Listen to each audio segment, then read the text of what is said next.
चलिए आज हम पढ़ते हैं पृथ्वी की आंतरिक संरचना। और पृथ्वी की आंतरिक संरचना का अध्ययन करने से पहले हमको पृथ्वी की बाहरी संरचना के बारे में समझना चाहिए। पृथ्वी का जो सबसे ऊपरी आवरण है, जिसको हम लोग वायुमंडल कहते हैं, इंग्लिश में वो एटमॉस्फेयर के नाम से जाना जाता है। और एटमॉस्फेयर के नीचे जो चट्टानी आवरण आता है, यानी धरातल जब शुरू होता है, तो उसको हम कहते हैं लिथोस्फीयर। और लिथोस्फीयर एक ठोस परत है जो कि लगभग अर्ध तरल परत के ऊपर तैरती रहती है, उसका नाम है एस्थेनोस्फीयर। ठीक है, तो सबसे ऊपर एटमॉस्फेयर, फिर उसके नीचे लिथोस्फीयर, उसके नीचे क्या है, एस्थेनोस्फीयर। परंतु हम अगर भूकंपीय तरंगों के आधार पर पृथ्वी की आंतरिक संरचना का अध्ययन करते हैं तो उसमें पृथ्वी की जो सतह है, जो धरती है, उसको हम लोगों ने 3 भागों में बांटा हुआ है। सबसे ऊपर वाली संरचना कहलाती है भूपर्पटी, या इंग्लिश में जिसको बोलते हैं क्रस्ट। और उसके बाद आता है मेंटल, और सबसे अंदर जो है, जो सबसे केंद्र में है, उसको बोलते हैं कोर या क्रोड बोलते हैं। ये इस तरह से चित्र जो बना है, इसको हम ऐसे समझ सकते हैं, यदि हम मान लेंगे ये पृथ्वी है, और पृथ्वी को जिस तरह से आप तरबूजा काट के एक उसका स्लाइस निकालते हैं अंदर से, उसी तरह से इसको काट के ये निकाला गया है। और ये इस फिगर के माध्यम से हम आज समझेंगे पृथ्वी की आंतरिक संरचना कैसी होती है। तो दोस्तों, जैसे मैंने बोला कि सबसे ऊपर आएगा क्या, क्रस्ट आएगा, और उसके ऊपर, उसके नीचे मेंटल आएगा, उसके नीचे कोर आएगा। तो पूछा जाता है कि बताइए क्रस्ट में किन किन तत्वों की अधिकता है। तो सिलिकॉन और एल्यूमिनियम, इसीलिए इसको बोलते हैं सियाल भी। सियाल मतलब SI for silicon, AL for aluminium. उसके बाद फिर जब मेंटल में आते हैं तो सीमा से याद रखें इसको, सिलिकॉन एंड मैग्नीशियम। अब ये मत सोचिएगा Mg तो सिंबल है मैग्नीशियम का, लेकिन यहाँ पे याद करने के लिए इसे बोल दिया गया सियाल, सीमा, निफे। तो इसको सीमा परत भी कह सकते हैं, क्योंकि यहाँ पे सिलिकॉन और मैग्नीशियम की अधिकता है।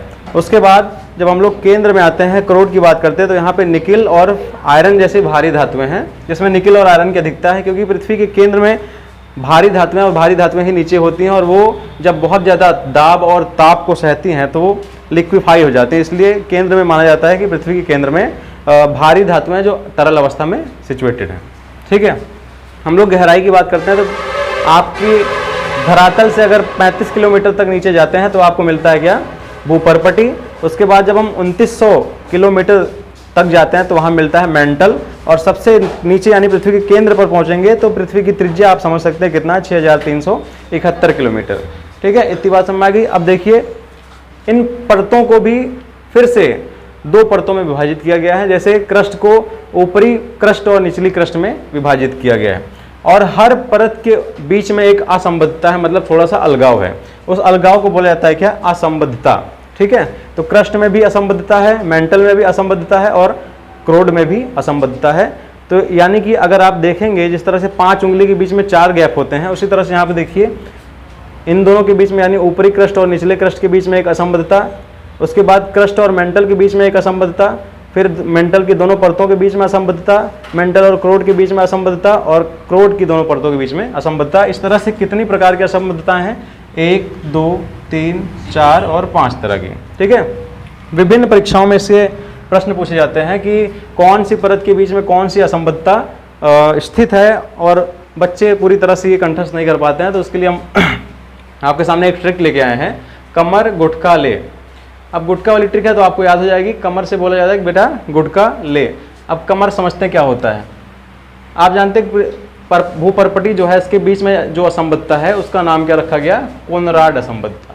कोनराड असंबद्धता, यानी कि आपसे एक नंबर में पूछ सकता है, बताइए ऊपरी परपटी, ऊपरी भूपर्पटी और निचली भूपर्पटी के मध्य में कौन सी असंबद्धता है, तो उसका नाम है क्या, कोनराड असंबद्धता। फिर जब निचली भूपर्पटी खत्म हो जाती है तो शुरुआत होती है ऊपरी मेंटल की। तो भूपर्पटी और मेंटल के बीच में जो असंबद्धता है उसका नाम है मोहो असंबद्धता। क्या नाम है, मोहो असंबद्धता। फिर मेंटल का ऊपरी हिस्सा और मेंटल का निचला हिस्सा, इन दोनों के बीच में भी एक असंबद्धता है जिसका नाम रखा गया रेपिटी असंबद्धता। फिर हम देखते हैं मेंटल के बाद आता है क्रोड। तो मेंटल और क्रोड या कोर के बीच में जो असंबद्धता है उसका नाम रखा गया गुटेनबर्ग असंबद्धता। और उसी तरह से जब हम लोग क्रोड का निचला और ऊपरी, या आप बोल सकते हैं आंतरिक क्रोड और बाहरी क्रोड के बीच में जो असंबद्धता है उसका नाम क्या रखा गया है, लेहमैन। ठीक है, तो आप एक बार ये याद कर लेंगे कि सबसे ऊपर भूपर्पटी है, फिर मेंटल है, फिर कोर है, तो आपको ये 5 असंबद्धताएं याद भी हो जाएंगी। किस तरह से, आप इनका नाम याद कर लीजिए और ये ट्रिक आपको बहुत हेल्प करेगी। नाम क्या है, कोनराड, मोहो, रेपिटी, गुटेनबर्ग, लेहमैन। कोई रटने की जरूरत नहीं है, आप 4-5 बार देखेंगे आपके दिमाग में कहीं ना कहीं सब कॉन्शियस माइंड में छप जाएगा ये। ठीक है, तो का से है कोनराड, मा से है मोहो, रा से रेपिटी, गुटका से गुटनबर्ग और ले से लेहमैन। ये 5 प्रकार की असंबद्धताएं हैं। ठीक है। अब कभी कभी पूछ लिया जाता है पृथ्वी के जो आपकी जो क्रस्ट है इसमें कौन कौन से तत्वों की अधिकता है या इनका घटता हुआ क्रम बताइए। तो याद रखिए दोस्तों, तत्वों की बात करेंगे तो उसकी एक ट्रिक मैंने आपके लिए बनाई है। इसकी ट्रिक है ओ सियाल फेंका नाक। क्या है?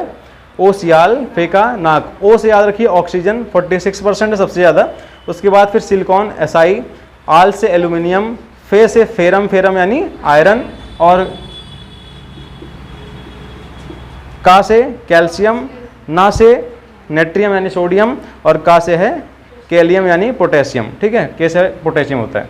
तो ये इसकी ट्रिक क्या है? ओ सियाल फेंका नाक। इस तरह से अगर आपसे एक नंबर में पूछ ले कि बताइए पृथ्वी के भूपर्पटे में जो तत्वों का बढ़ता से घटता क्रम है उसका कौन सा ऑप्शन सही व्याख्या करता है, तो वहाँ पे आपको ये ट्रिक याद रखनी पड़ेगी और ये ट्रिक आपके काम आएगी। ट्रिक क्या है? ओ सियाल फेंका नाक। ठीक है, oxygen, silicon, aluminium, iron, calcium और सोडियम के बाद पोटेशियम। ठीक है, एक बार फिर से रिवाइज करते हैं। पृथ्वी की आंतरिक संरचना हम देखते हैं, सबसे ऊपर आता है भूपर्पटी, जिसे सियाल कहते हैं। सियाल मतलब सिलिकॉन एंड एल्यूमिनियम, जो लगभग कितना गहरा है? 35 किलोमीटर तक फैला हुआ है। ठीक है, उसके बाद फिर आ जाता है क्या? मेंटल। मेंटल को बोलते हैं सीमा परत, यानी सिलिकॉन और मैग्नीशियम से अधिकता है इसमें, और ये कितने तक है? 2900 किलोमीटर तक। उसका लास्ट तक जो सबसे फैला है वो केंद्र तक है, जिसको कहते हैं हम लोग क्या? कोर या क्रोड। इसमें आयरन और निकल की अधिकता है जो 6371 तक फैला हुआ है 2900 के बाद से। ठीक है, असंबद्धताओं की बात करते हैं। सबसे ऊपर आती कोनराड, उसके बाद आती है मोहो, फिर रेपिटी आती है, फिर उसके बाद गुटेनबर्ग, उसके बाद लेमैन। तो उम्मीद करते हैं आप लोग को ये क्लास समझ में आ गई होगी।